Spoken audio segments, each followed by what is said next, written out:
It was a fun Monday of scoreboard watching for the Orlando Magic as they're on the doorstep to the playoffs. It's time to talk the road ahead for us and for everybody else, what the Magic can do. It's a standings check on today's episode of Locked On Magic. You are Locked On Magic, your daily Orlando Magic podcast, part of the Locked On Podcast Network, your team every day.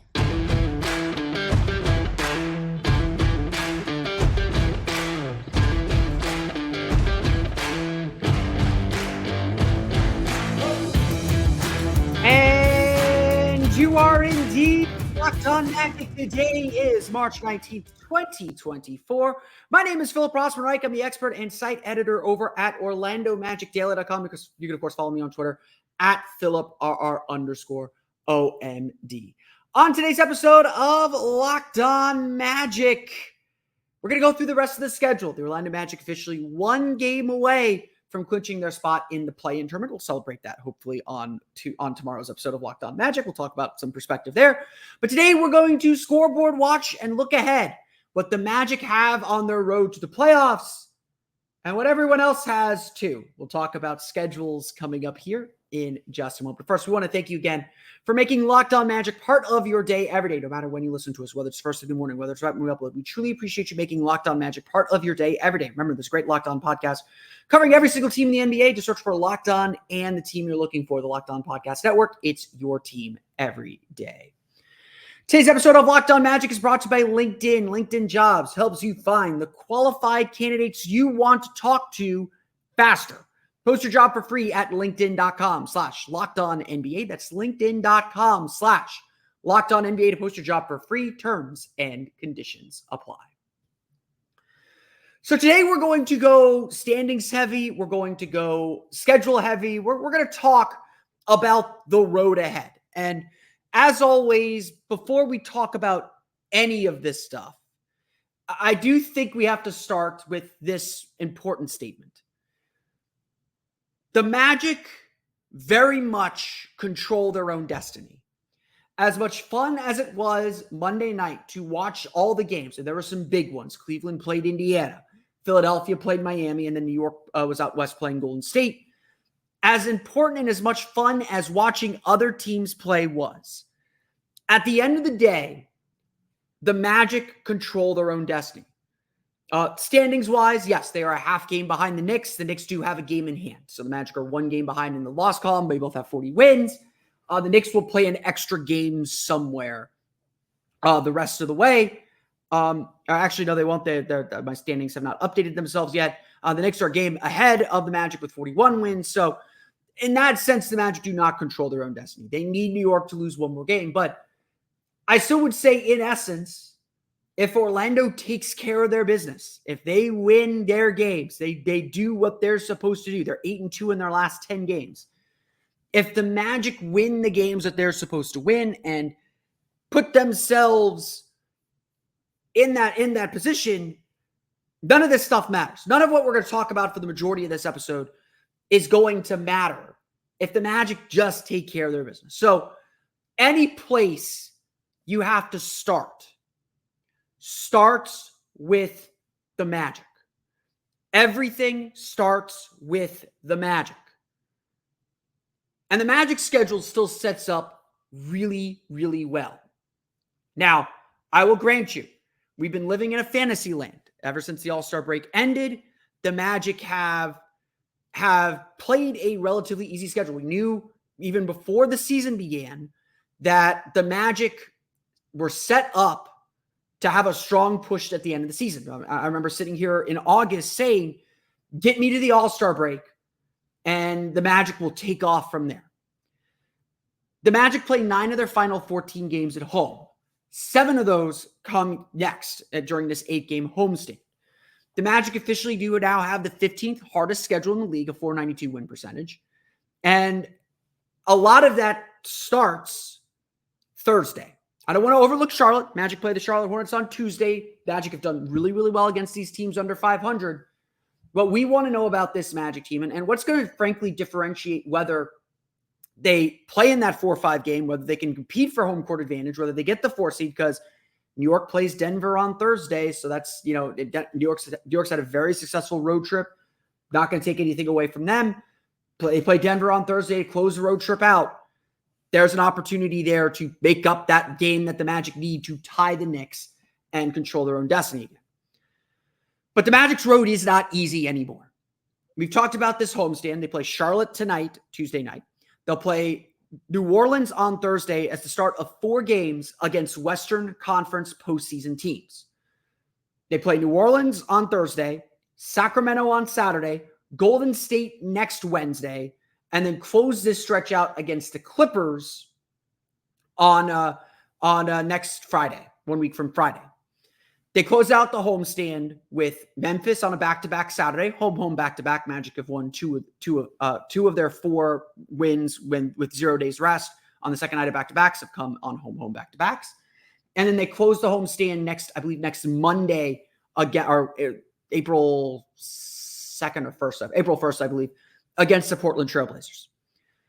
The Magic will play 5 of their final 7 games on the road. And while there are some elite teams there toward the end, but 5 of 7 on the road is tough. At New Orleans, at Charlotte, they come home to play Chicago. Then they go at Houston, at Milwaukee on a back-to-back. I'll talk a little bit why that Milwaukee game now suddenly feels very, very big. We'll get to that in a minute, or a little later on in the show. At Milwaukee, and then at Philadelphia, April 12th, probably the biggest game left on the schedule, considering the Sixers will probably have Joel Embiid back in the lineup by then. The Magic hold, I believe now it's a 2-game lead. Let me get my standings out here. The Magic hold a 2-game lead over the 76ers, so that game could be monumentally big. And then the Magic close their season out April 14th at the Kia Center against the Milwaukee Bucks. This path, it's manageable. It's very doable. The Magic the Bucks are the only elite team left on the schedule, and the Bucks are shaky in some areas, in some ways not. They have the Warriors still, of course, but the Warriors are not, your father's Golden State Warriors anymore. They have a challenging road ahead. The easy part of the schedule's done. After Tuesday against Charlotte, no offense, Charlotte, who's playing a lot better, by the way. I will continue to say that. They played them tough a couple weeks ago in Charlotte. After Tuesday, the Magic schedule is no longer easy. I don't think we could classify the schedule as easy anymore. The Magic did the job. They feasted on the easy part of their schedule. They've gone 10-3 since the All-Star break. 2 of those losses, obviously, to the Pacers and Knicks, they feel very big because outside of the Cleveland game coming out of the All-Star break, those were the only games against playoff caliber opponents that the Magic have had. So there's a lot for this Magic team to prove. And they're going to have the chance to prove it. I've been telling people, let's get to the end of the homestand, and then we'll really know where this team is at. Because their finish is not easy. They got to build some momentum. They got to build some cushion. And we'll explain why that's going to be important when we talk about what the other teams have to face here in just a moment. But the Magic control their own destiny. That is the ultimate thing. Yes, New York has a 1-game lead on Orlando and a game in hand. So I'm not going to sit here and say that they could completely control their own destiny. But to make the playoffs, to avoid the play-in, to even compete for the 4 seed, it's all on the Magic to take care of their business. It's all on the Magic to win these games, build some momentum, build some wins. And guess what? Guys, we are at this point where the Magic should be expected to win these games, where the Magic should be expected to compete. I expect them to go 2-2, to at least at minimum split these 4 games they've got coming up starting Thursday. I expect them to defend the home court. They've done a great job of that so far this season. They're 23-8 on the Kia Center floor. Let me make sure I have that right. I don't want to lead you away here. Yeah, they're the 23-8, 1 loss in Mexico City. 23-8 on the Kia Center floor. They take care of their business at home. And that's what this homestand has to be about. I think a lot of us said they had to go 6-2, 5-3 at minimum. If they can somehow go 7-1, there's going to be a loss somewhere. It happens. It's the NBA. But if they can dominate this homestand, 4-4 on this homestand is unacceptable. If they go 4-4 on this homestand, the Magic are going to be in trouble because the back end of this schedule, the back end of these 14 remaining games is tough. And it's not necessarily the opponents. It's the road trip. There's the Houston-Milwaukee back-to-back at the end of the season. It's tough. That Philadelphia game, you don't want a Philadelphia game in the regular season that has a ton of meaning with Joel Embiid back. The only time you want to face Philadelphia when there's meaning is the playoffs. And that's not a knock on Philadelphia. That's just because every game in the playoffs has meaning. The Sixers are a team that should scare you a little bit if and when Embiid comes back, because Embiid is an MVP player. And the old saying goes, if you have the best player on the floor, you have the best chance to win. Embiid is the best player. Embiid, when he's healthy, is maybe the best player in the league. So the Magic control their own destiny. And they got to take care of their business at home like they have all year long to put themselves in the best position. Because we got to talk now about everyone else's schedule. Because the Magic do control their own destiny. But what happens if they slip? What opportunities are out there? We're going to talk about what the Knicks, Pacers, Heat, and Sixers have on the horizon coming up here in just a moment. But first, it's time for a quick word from our friends over at Stitch Fix. You know the instant confidence boost you get from an outfit that makes you look really good? The clothes do make the man. And, you know, as they told Richie and the Bear, suit feels like a coat of arms. That's what you get with Stitch Fix. Easily upgrade your wardrobe this year with a professional stylist who helps you find new, on-trend favorites that will work for you. You just give your stylist your size, style, and budget preferences. You order boxes when you want and how you want. No subscription required. And they send 5 just for you pieces, plus outfit recommendations and pro styling advice. You keep what works, send back the rest. Your stylist always sends just right pieces, and the fit is always on point. It's like they have style ESP. You don't know how they do it, but they get you.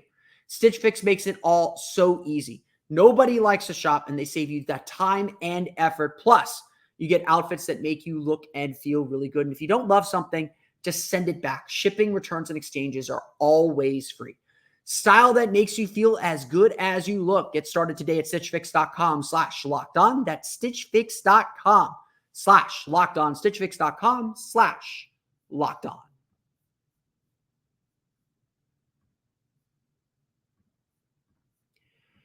We want to thank you for making Locked On Magic part of your day every day. As you know, Locked On has launched the first ever national sports 24/7 streaming channel, Locked On Sports Today. Well, baseball fans, mark your calendars for March 20th. That's Wednesday, tomorrow at 7 p.m. Eastern time for the best MLB season preview coming exclusively to Locked On Sports Today. On March 20th at 7 p.m. Eastern time, that's Wednesday, by the way, be the first to get local insight from the MLB local experts of the Locked On Podcast Network. Again, that's tomorrow, Wednesday, March 20th at 7 p.m. Eastern time on the Locked On Sports Today 24/7 streaming channel on YouTube or the free Amazon Fire TV channels app. Okay, we've laid out the Magic schedule, and while the Magic are pretty much done with the easy teams. You know, no more Torontos, no more Detroits. They get their last look at Charlotte on Tuesday. They got Portland. They got Portland still. But cupcake season's over. The Magic dominated the soft part of their schedule as they needed to do. And now comes the challenge. Now comes the ability. Can you step up and play some of these playoff teams? The question then is, well, what if the Magic falter a little bit? What if they aren't as hot as they have been during the soft part of the schedule? What does that mean for the other teams in the league? So let's start with the New York Knicks, because they're obviously the team that's closest to the Magic. They're a half game ahead, or they're a full game ahead of the Magic now in the standings, fighting for fourth. They have about the same kind of schedule as the Magic have, but flip it. They got 6 home games, 8 road games the rest of the season. They're currently on a 4-game West Coast road trip. They've won 3 of those 4 games. They close out at Denver. They still have a 4-game road trip coming up at Chicago, at Milwaukee, and then back to Chicago, go figure, and then at Boston. They still got 3 games against the Bulls left, and the Bulls, are going to have their play-in spot secured, it looks like. But those games could still matter for the Bulls. So the Knicks will be playing, I think, competition that's going to go to the end of the season. But when you look at the Knicks schedule, obviously Denver's the big one on Thursday. After that, not a lot. There's only 3 elite teams left on their schedule. Oklahoma City, March 31st at the Garden, at Milwaukee on April 7th, and then at Boston on April 11th. But who knows if Boston's going to be playing anybody for that final road game for the Knicks. New York, in essence, I think has a pretty manageable schedule, though. There are not a lot of games there that they're going to drop. They have some major opponents that they might lose to, but they still got a game against Detroit. That's coming March 25th, 1 week from that's coming up Monday. They're at San Antonio on the 29th.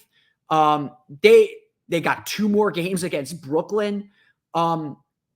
This is a Knicks team that is coming out of probably one of the trickier parts of the schedule. Now, I will grant this. They have a stretch here coming up after they get back from this road trip. They have 2 games at home starting March 27th. They play 7 of 9 games on the road. Just like the Magic have 5 of 7 on the road to close the season. The Knicks have 7 of 9 on the road, and then they close the season out with the Nets and Bulls at Madison Square Garden. So for the Knicks, it's manageable for them.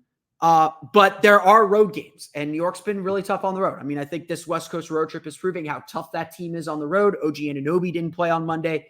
They dominated the Warriors, like plain and simple. Steph Curry was cold, but they outworked, out-hustled, outmanned that Golden State team. It was a really impressive win for them.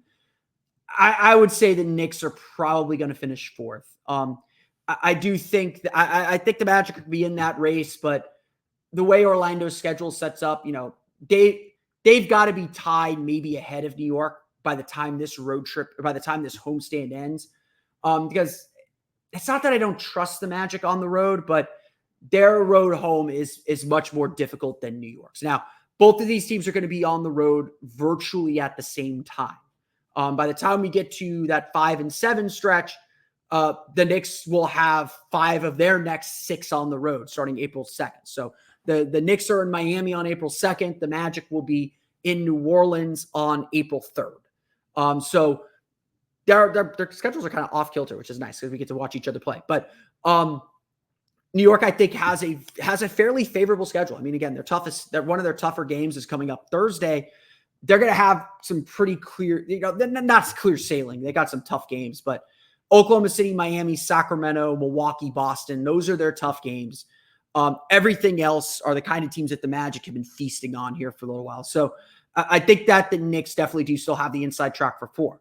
What about the teams putting downward pressure on Orlando? So Orlando, as it stands at the moment, has a 2-game lead over the Philadelphia 76ers.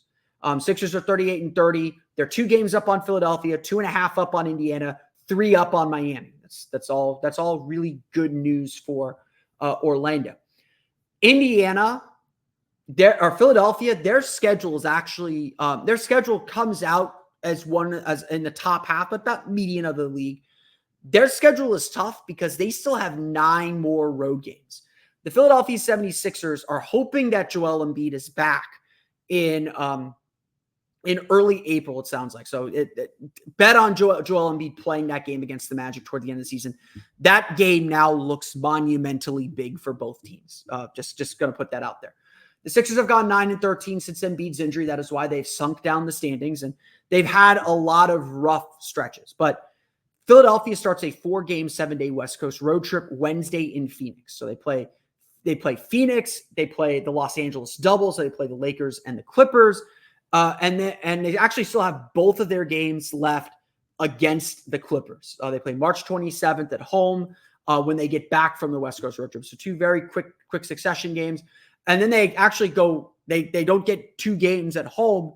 They come home from that West Coast road trip, hit the road again, play that Clippers at home, and then hit the road again to play the Cavaliers. So how serious Philadelphia is to contest the Magic. Again, they're 2 games back. They're going to go through the toughest remaining part of their schedule right here. For the next 2 weeks, life is going to be really, really ugly for Philadelphia. And again, they're hoping that they can hold the ship steady for when Joel Embiid gets back. which again which could happen in early April after this stretch ends. The Sixers do have an easier stretch closing the season, including the game against Orlando. They get 3 straight games at home to close the season, but Philadelphia's road, the records may not suggest it because there may not be the super elite teams. The Clippers are probably the best team that they're facing the rest of the way, but it's road heavy. We're going to know where Philadelphia stands here after this road trip ends, after this big road trip stretch ends in March on March 29th. The Indiana Pacers, who the Magic have a 2.5 game lead over as well, also have a very difficult schedule. By record, it is the 12th easiest in the league, but Indiana has 8 road games remaining. 8 of their 13 remaining games are on the road. And look, Indiana is not a team that can take quote unquote easy games for granted. They're only 18-12 against teams with records worse than 500. Only the 10 seed Atlanta Hawks have a worse record among the Eastern Conference postseason teams against teams with losing records. I was talking to Tony East about this of Locked On Pacers when he visited the Kia Center for the Magic Pacers game. And he says, like, yeah, we can't beat bad teams. It's really, really weird. The Pacers have to take care of their business, and they will have chances to do so. They still get the Detroit Pistons.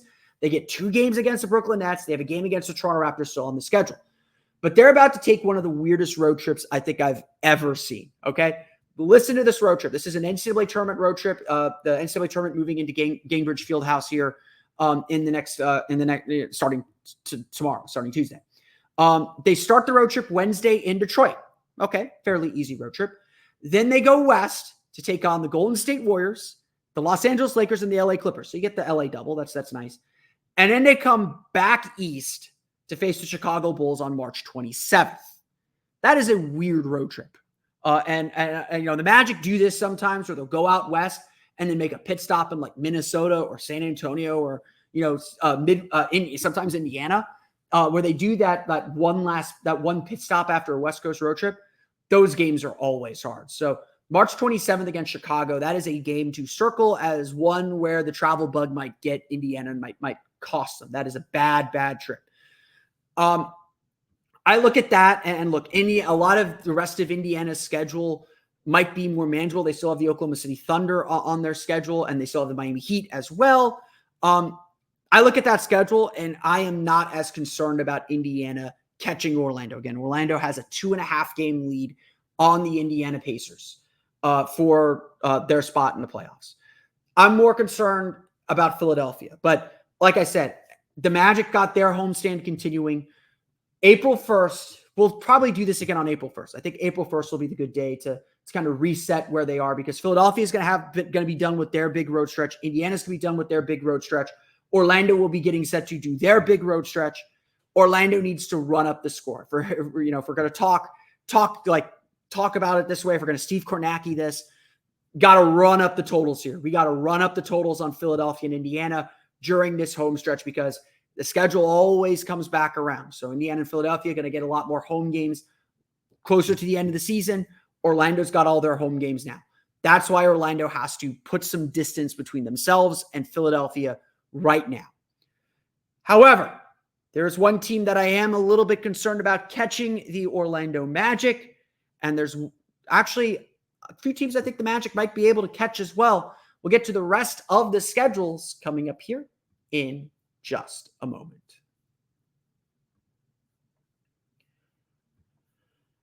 But first, a quick word from our friends over at LinkedIn. When you're hiring for your small business, you want to find quality professionals who are right for the role. That's why you have to check out LinkedIn Jobs. LinkedIn Jobs has the tools to help find the right professionals for your team faster and for free. LinkedIn isn't just another job board. LinkedIn has a vast network of more than 1 billion, that's with a B, professionals, which makes it the best place to hire. It gives you access to professionals you can't find anywhere else. LinkedIn does all that while making the process easy and intuitive. I know when I'm looking for work, LinkedIn is really the most reliable place that I go to. So as a job seeker, I trust LinkedIn. As a job hirer, I would trust LinkedIn too. Hiring is easy when you have that many quality candidates. So easy, in fact, that 86% of small businesses get a qualified candidate within 24 hours. LinkedIn knows that small businesses are wearing so many hats and might not have time or resources to hire. LinkedIn is constantly finding ways to make that process easier. They even just launched a feature that helps you write job descriptions to help with that process as well. 2.5 small businesses use LinkedIn for hiring. So post your job for free at linkedin.com/lockedonnba. That's linkedin.com/lockedonnba to post your job for free. Terms and conditions apply. Okay, so I'm a little worried about Philadelphia catching Orlando. Again, Magic got a nice, healthy 2-game lead. I'm a little bit worried about Philadelphia just because Joel Embiid is such a wild card. I'm not super worried about Indiana. I'm not going to say I'm not worried about them. Again, Magic take care of their business. Who cares what these other teams do? But I'm not worried about Indiana. I think Indiana's road is by opponent win percentage, it's not super tough. But just the amount of road games that they have, the weird road games that they have, the big games that they still have left on their schedule, Indiana's got a really tough path forward here to end the season. And look, I'm not sitting here saying Orlando's got an easy path either. But if Orlando takes care of their business at home, none of that's going to matter. Orlando will be fine, and they'll be able to manage those final 7 games. Again, they still got a Charlotte game in there. They got 2 games against Charlotte left, which is huge. They still got a Charlotte game in there. They got they got Houston. I mean, Houston's tough at home, but so I don't want to throw that out. But Orlando, I think, can manage this end of the schedule and put them and create some space and separation to assure that they will be at least 6, if not 5 for sure. I really, if you're asking me, like before we get to the next phase of this conversation, I think we will be playing. I am already starting to look into hotel rooms and planning and talking to people and planning to head to New York for game 1. If you're asking me for a prediction today here on March 19th, 2024 at 1:23 in the morning as I'm recording this, I do think it will be New York or Orlando in the first round of the playoffs. We'll be heading up to New York. We'll be shipping up to New York and going to the Garden for the Magic's first playoff series, which is, such a great introduction for Paolo Banchero. That's not an NBA TV series. They put the Knicks on TV. We will be on TNT for our games in the playoffs if that is the case. And that's all we really want at the end, as long as we look good. But I will admit this. I am a little worried about Miami. And some of that is that they're the Miami Heat. And, even though the Magic have a 3-game lead on the Heat for their spot, it's Miami. I don't doubt Miami. And their schedule sets up really well. The Heat have the 6th easiest schedule remaining in the league based on opponent win percentage. They have 8 games at Kaseya Center. 8 games at home in Miami. 9 of their final 14 games, in fact, are at Kaseya Center. The Heat are just 17-15 there, though. So not crazy. They're not crazy good in Miami. But look, they're going to have a lot of home games. They have a 4-game homestand that features the New Orleans Pelicans the day after they face the Orlando Magic. That'll be Friday. They get the Cleveland Cavaliers on March 24th. Not easy. The Golden State Warriors, March 26th. That's the day before Golden State comes to Orlando. So plan accordingly in case the Warriors aren't going to sit anyone. They need every game they can get right now for their play-in tournament chase. They're trying to at least get home court, which may not help them in the 9-10 game. Golden State's in a big battle, but Orlando will get Golden State on the second night of a back-to-back, which is beneficial for Orlando. And then they face the Portland Trailblazers on March 29th. They will close the season with a 3-game homestand as well. Dallas Mavericks, April 10th. And then the Toronto Raptors twice, April 12th and 14th. I know a couple Raptors friends of mine who are very much looking forward to the trip to Miami and spending a little time in Miami. Again, the Raptors are not playing for anything. Those 2 games should be wins for Miami, consider all things considered. They still have some tough road games. They face Cleveland on Wednesday on the road, and then Indiana as well at Gainbridge Fieldhouse on April 7th. So a lot of really big games, but at the end of the day, this is Miami. I think a lot of us fear Miami. A lot of teams in the East kind of just fear Miami because we know they exist. We know that they live for this time of year. We know that they start to ramp things up this time of year. And while they play this ugly, grimy game of basketball, which, is fine. That's how they are. That can sometimes play up and down to their competition. we know how dangerous they can be. I would say the worst matchup for I think I said this on the pod that I did last week when we talked about what the Magic are looking for in a playoff matchup. Miami's not it. We don't want super physical teams that are going to knock us out off offensively. It's one reason why I think the Knicks are not a great matchup for the Magic, despite the Magic winning the series 3-1. Julius Randle might actually help Orlando in that sense. I think that Julius Randle would help the Magic if he plays in that series more than anything else. But the Knicks play a really physical brand. The Heat play a really physical brand of defensive basketball. Those are the teams we don't want Orlando to face. So avoiding a 7-8 showdown with Miami is a must. Remember, Miami holds the season series. They hold the tiebreaker with the Magic. And so they can't tie.